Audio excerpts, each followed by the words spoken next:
Chief Minister and Party President Vice Jagan Mohan Reddy was addressing a public meeting at Medara Melta in Adanki constituency. Let's quickly listen into the Chief Minister. 66 లక్షల మంది పెన్షన్లకు 66 లక్షల మంది పెన్షన్లకు మన ప్రభుత్వం ఖర్చు చేస్తా ఉన్నది దాదాపుగా 24,000 కోట్లు. ఉచిత విద్యుత్తుకు రైతన్నలకు ఇచ్చే ఉచిత విద్యుత్తుకు మన ప్రభుత్వం ఖర్చు చేస్తా ఉన్నది 11,000 కోట్లు. సబ్సిడీ కింద బియ్యం ఇచ్చేందుకు మన ప్రభుత్వం ఖర్చు చేస్తా ఉన్నది మరో 4,600 కోట్లు. ఆరోగ్యశ్రీ, ఆరోగ్య ఆసరా, 104, 108 ఇటువంటివి ఎవరైనా కూడా ఖచ్చితంగా చేయాల్సిన ముట్టుకోలేనేటివి మరో 4,400 కోట్లు.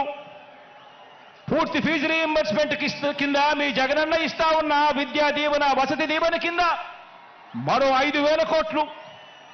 సంపూర్ణ పోషణం కింద 2,200 కోట్లు. గోరు ముద్ద కింద మరో 1,900 కోట్లు. కేవలం ఈ 8 పథకాలకే, అంటే ఎట్టి పరిస్థితుల్లోనూ కూడా వీటిని టచ్ కూడా ఎవరు చేయలేరు. ఇటువంటి 8 పథకాలకే ఖర్చు మరో 52,700 కోట్ల రూపాయలు. Another 52,000 crores. ఎవరైనా కూడా చేయాల్సిందే.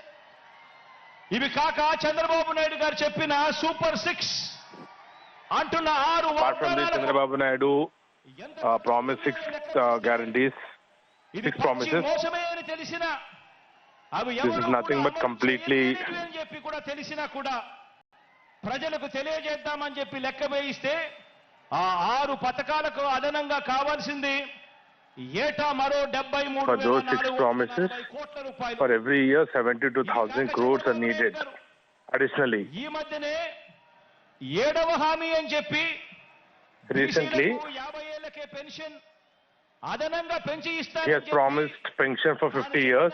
7వ హామీకి అయ్యే ఖర్చు కూడా లెక్కేసుకుంటే ఇది అదనంగా మరో 13,872 కోట్లు. అంటే See the expenditure for the 7th promise.